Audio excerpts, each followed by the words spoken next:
Welcome back to the channel, everybody. Thanks for tuning in. It is just after 5 a.m. Couldn't sleep, as always. So here we are getting a sweet little pump. Sorry, that was terrible. That was super cringy. I apologize. Go ahead and unfollow right now. So, in spirit of getting a pump this morning, I wanted to talk a little bit about hypertrophy for tactical operators or for the tactical population. So yes, today we're going to talk about the fastest award out there, hypertrophy. And if you don't get that, work on your wordplay.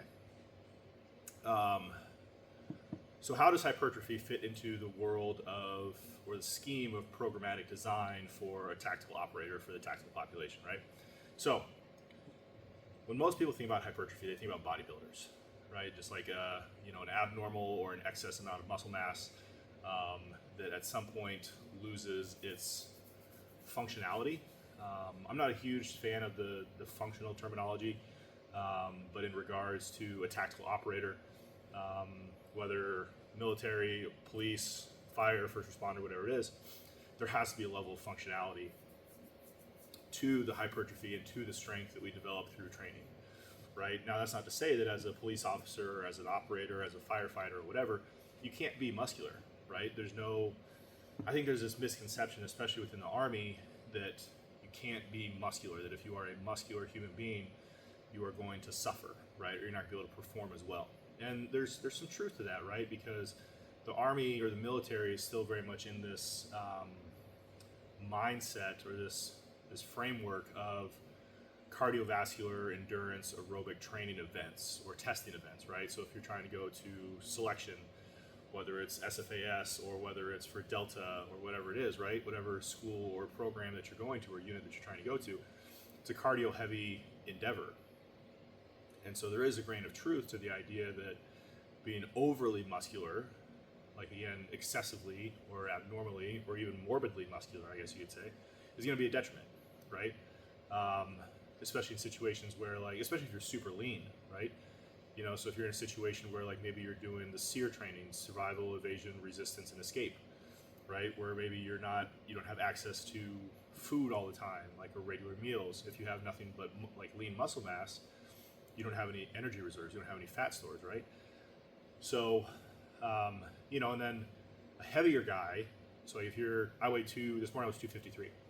So if I went into selection right now, one, I'd fail completely because I'm miserably out of shape, but two, I'm big, right? Big. Where most of the guys that I see are between that 185 to low 200s range. A guy who exists in the 225, 240, 250 and above range is pretty rare for here. I mean, there are big men here, don't get me wrong, right? But not everyone's just jacked, right? Just large bodies. So again, to kind of come back around, there has to be a degree of functionality and performance to the hypertrophy that we build, to the muscle mass that we put on through training, right? And so again, it begs the question, how does hypertrophy fit into the world of programmatic design for the tactical population? And I look at it from a couple different ways. So one, we all know that, theoretically at least, because of the cross-sectional area of the musculature and of the contractile proteins and fibers and all that kind of stuff, right? That a larger muscle is typically a stronger muscle, right? That's not always the case, but it is usually the case where a larger muscle has larger muscle fibers, has more contractile force, more potential contractile force per exertion or per fiber as compared to a smaller muscle. So if we look at it from the perspective of developing functional strength or even developing maximal strength, hypertrophy can be very important, right? Because if you don't have a lot of muscle mass, you're not able to produce as much force, theoretically or potentially, right? So your output through maximal effort or through the max effort method, maximal strength development, is lessened, theoretically, right? Now, don't get me wrong, there are some guys here who are just freakishly strong for their size. They're not big men, they're long, lanky, lean like I am, emphasis on the lean, but are just very strong and very powerful for their size, right? But there's a reason that they are where they are is because of who they are, right? So again, maximal strength output or force output rather, contractile force output relative to cross-sectional area of the musculature. And then also armor, right? So everybody talks about like with athletes, right? Like especially let's say like a contact or a collision sport like lacrosse or football, right?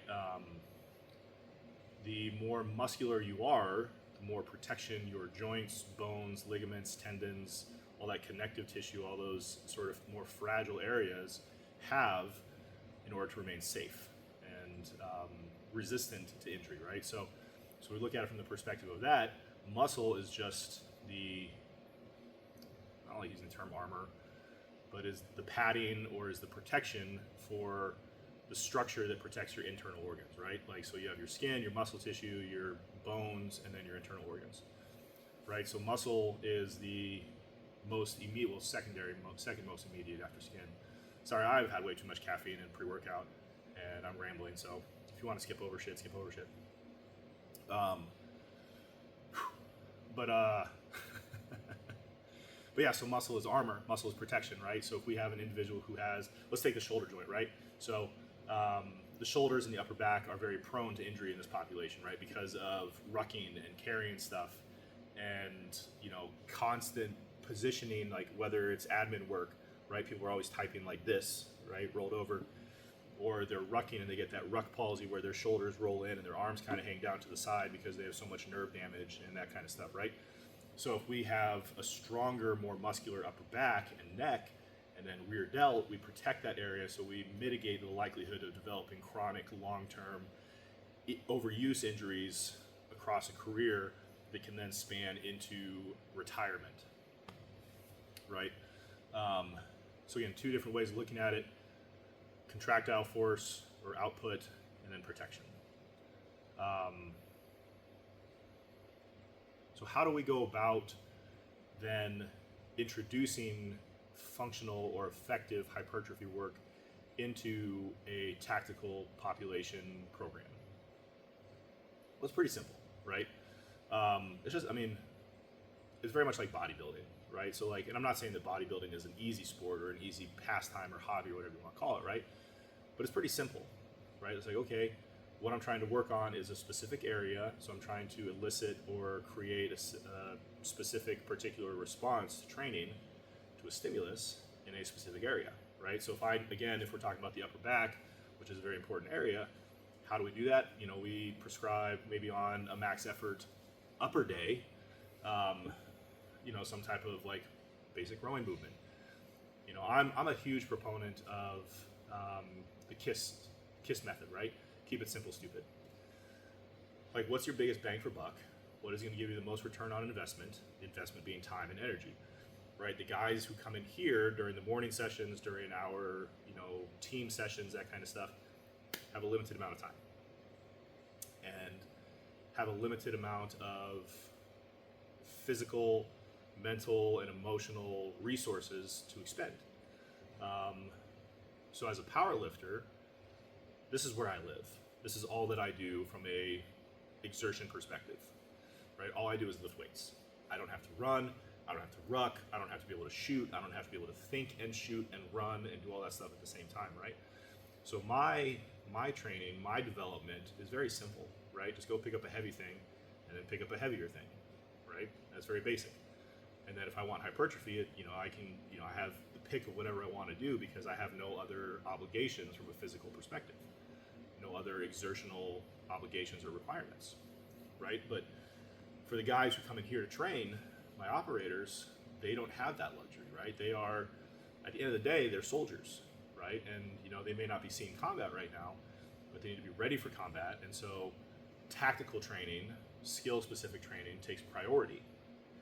And what we do here, and I think I've talked about it before, what we do here at the weight room has to complement what they do in the field or support what they do in the field. It can't detract. Now, there may be a time where it's like, hey, I just started training again. I took, you know, a few months off or a couple weeks off. You know, you come back in, you get that delayed onset muscle soreness, the DOMS. Sorry, I'm all burpy. You know, so you're sore. You're not quite as effective in the field because you are a little bit jacked up. But that'll pass, right? But in the chronic or long-term perspective, so if let's say this, if I assume that at some point, one of my teams is going to go into combat, right? I have to be very diligent about what I prescribe and how I prescribe it in order to mitigate as best as possible any likelihood of incurring some sort of soft tissue or structural injury. Because if I get hurt as a powerlifter, whatever, right? I don't train for a few days or whatever, my recovery period. If one of my guys gets hurt, okay, and again, this is assuming a combat environment or going into a combat environment or the potential for a combat environment. If one of my guys gets hurt because of something that I prescribe, now accidents happen, right? Things do happen. But if I prescribe something silly or potentially dangerous and somebody gets hurt because of that, that's on me. And then what happens next is that individual is probably out of the fight, and then his team suffers because they are either down a man or they're going to suffer because they have a liability. Now, a lot of these guys they're very tough, right? Mentally, physically, emotionally. At least that's what we see. And so they're very resilient in the face of injury. They're very unlikely to pull themselves out of something because of an injury. But that doesn't mean they don't get hurt, right? So, a guy may be tough and maybe say like, I'm fine, I'll walk it off or whatever, right? But if it comes down to brass tacks and he can't perform in a combat environment, that puts his team at a risk and he's a liability. So I have to be very careful about what I prescribe and how I prescribe. So I don't do crazy stuff anymore, right? Like, again, if we're talking about developing upper back, lat, mid-back strength, dumbbell row, chest supported row, I usually even stay away from, for the most part, stuff like bent over rows, like bent over barbell rows, because we have a lot of guys who have very tender lower backs, right, from jumping out of airplanes or jumping out of helicopters, or again, that carrying that excessive load over time, over distance. And so yes, we do try to attack those areas and shore them up, right, like through reverse hypers and back extensions and glute bridges and that kind of stuff, right? But again, it comes down to like, what am I trying to get? And then what's the most direct, least impactful way to get there, like globally impactful, systemically impactful. So again, if we're looking at upper back strength, it's a lot easier to do a hand-supported dumbbell row than it is to do a bent over barbell row. Now, it's not to say that the bent over barbell row is a bad exercise or that's a dangerous exercise, right? And I still will program it, but it's just the thing of like, what is going to get me there to the end result in the, not necessarily the quickest way, but the safest way, right? So that's one thing you got to consider. That's something you have to consider with any sort of strength and conditioning perspective or any strength and conditioning sector, right? Is, what's my ROI, what's my bang for buck, that kind of stuff, right? What's going to get me there the best and most efficient and safest way possible for my population. But like with athletes, like especially in the collegiate realm, you have a little more leeway, right? Kids are young, they're not quite as messed up. I mean, they have dents and dings like everybody does, right? Especially like in a contact sport. So you do still have to be diligent and intelligent and intentional about what you prescribe and what you select from an exercise perspective. But I've come to realize that here in this population, again, the guys are very tough. I'm not trying to say that my guys are fragile in any way, shape, or form, but they are older, right? Late 20s, mid 30s, sometimes early 40s. They are more beat up, from, some guys have 20 years of, whether it's combat experience, maybe not combat experience, but 20 years of service experience, right? Jumping out of planes and helicopters and doing all the high-speed stuff, right? So there is that sort of overarching theme of, chronic fatigue accumulation, chronic injury accumulation, that I have to be wary of. So to kind of come back around, so hypertrophy for the tactical operator is important, right? And so we do a lot of stuff like, so what I focus on from a hypertrophy perspective is, again, what are the areas that need to be addressed globally? So for most of us, even as just human beings, let alone operators, it's the posterior chain, right? All the way through, like neck, upper back, spinal erectors, low back, glutes, hamstrings, calves, right? All those things are usually neglected or they're trained improperly, and guys get hurt or guys are weak, and then they get hurt, right? So we do a lot of like, let's talk about the posterior chain, right? So we do a lot of like, on my max effort lower days, reverse hypers are a constant, a staple, right? 3 sets of 20. We don't really, like, sometimes the guys will go heavier, but the way that I look at it is like, do we need to go really heavy? And the answer is, yes, maybe, no, right? Or it depends, right? That's the age-old answer for strength and conditioning, is that it depends. Some guys are fully capable of handling, 3 or 4 plates per side on a reverse hyper. Some guys are incapable of, doing just their body weight. And by body weight, I mean no pendulum, no weight, just their legs, right? And a lot of that is just exposure to stimulus. It's not necessarily like extreme weakness.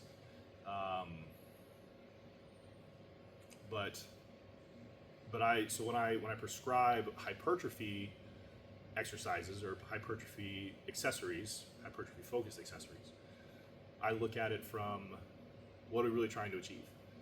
So I'm trying to achieve, especially in the posterior chain, right? Like endurance, durability, resilience, and power output via that enlargement of the cross-sectional area. So if we're talking about like the hamstrings, right? So the hamstrings tie in behind the knee. We get a lot of dudes who have knee issues, right? So it's a lot of anterior knee, right? But if I can help stabilize the posterior part of the knee through like hamstring curls, like whether seated or prone, high volume, 100 total reps, break it up as you need to, just push a bunch of blood into the connective tissue and into the muscle belly. That's the kind of stuff I think of when I think of hypertrophy. I don't think of like, how do I get your biceps bigger? How do I get your shoulders bigger, right?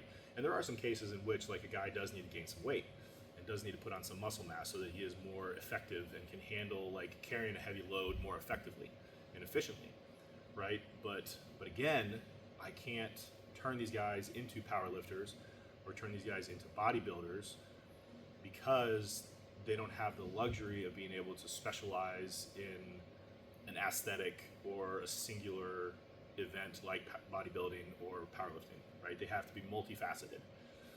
So, so the hypertrophy that we develop, the muscle mass we develop, has to yield a return. It has to be supportive and productive, right? So again, how do I prescribe it? Typically, for the hypertrophy accessories specifically, higher volume, so like upper back work, rows 4x10, something like that. Sometimes a little bit higher, even up into the 20s, depending on where we're at, where a team is in their training cycle. Band pull parts, face pulls, 100 plus total reps, overhand, underhand. Again, the posterior chain work, lots of reverse hypers, lots of hamstring curls, lots of glute bridges, that kind of stuff. Because again, it's like something like a band pull part. I can do 100 reps of a pull part, maybe not in a row, right? But I can do 100 total reps of a pull part. I might get tired, right? But it's not going to tear me down like doing 100 bicep curls is gonna, right? So if anybody's ever done like the Rich Piana 8-hour arm workout, right? Don't actually do that, but like if anybody's done a really severe arm day, they know that like the next day it's hard to flex your biceps, right? Because you've done so much damage to them. And there can be a time and a place for that, but not within the tactical population, right? You can't get so jacked up from a bodybuilding or hypertrophy workout or a couple accessories that you can't function the next day, right? So high volume, low acute intensity, meaning what I mean by that is the intensity of the movement itself is relatively low or is acutely low. So like a band pull part, pretty easy to do, right? But you can elevate, you can increase the intensity of your stimulus through volume, right? Because there's volume and intensity. Zoltan. Sorry, I thought that was funny. So there's volume and intensity, right? So typically as volume goes up, intensity goes down. As intensity goes up, volume goes down, right? That's not always the case, right? You can have the inverse. You can have a parallel increase, right? But that's only going to get you so far. But again, if I do something like a band pull apart or a band leg curl, I can elevate the relative intensity, the chronic intensity, the accumulated intensity through volume rather than through intensity, right? Rather than through effort or exertion, right? So for my band leg curls, like I use a light band or a purple or an orange band from Elite FTS or Westside, whatever color you have. But the ones that are like this, right? We could use an average band, like the green or the grays. We can use one of those. And there are some guys who probably can do it with no problem, right? But I'm not looking for maximal exertion at an acute or a singular event, right? Or iteration. Like, I don't care about how much you can leg curl. Like, I'd rather you do 100 total repetitions in as few sets as possible, develop that endurance, that resiliency, that durability, and that contractile potential through those muscle bellies and through that connective tissue than anything else, right? So, and I've seen dividends, it's paid dividends, right? Guys are healthy. Stuff always happens, right? Like, hey, a guy tweaks a knee or tweaks an ankle, jumps out of the helicopter wrong, lands wrong, gets shot, heaven forbid, right? If they enter into combat. So there are things that happen to these guys' bodies, but it's my job as a strength and conditioning specialist to make sure that what I am doing is supportive and productive, and never negative or detracting. So again, hypertrophy for the tactical population, very important. I think underrated because I think people are afraid of getting too big, but most of these guys, with the exception of those who are either genetically gifted, who put a heavy emphasis on hypertrophy work, or who are running some type of supplementation, are probably not going to get big enough to suffer from hypertrophy work. So if you are a tactical strength and conditioning coach working with either law enforcement, first responders, or military population, don't be afraid of hypertrophy, right? Be smart about it, right? But don't be so afraid of putting muscle on your guys for fear of them not being able to run, because you can always pull back, right? No one is going to get so big so fast that they're going to fuck everything up when it comes to their running. So they still have to be able to run a 2 mile, right? That's part of the Army's ACFT, the Army Combat Fitness Test, right? You have to be able to run a 2 mile under a certain threshold or within a certain threshold or parameters to score a certain score, right? Get certain points. And if you want to go to selection, there are, rucks, there are runs, there's all these different qualifiers that you have to engage in and pass and satisfy. But that's an acute train up, right? That's a very specific, finite train up. If we are looking at things from a chronic, global sort of umbrella, overarching perspective, don't be afraid of hypertrophy, because it's very important. The bigger you are, typically the stronger you are, the more effective you are at carrying loads, whether it's a ruck or somebody else, a battle buddy, something like that. But just be smart about how you prescribe it and how you assign it, because you can get guys jacked up, not chronically, but you can get guys messed up in the short term. So kind of disjointed today, but like I said, it's 5:30 now.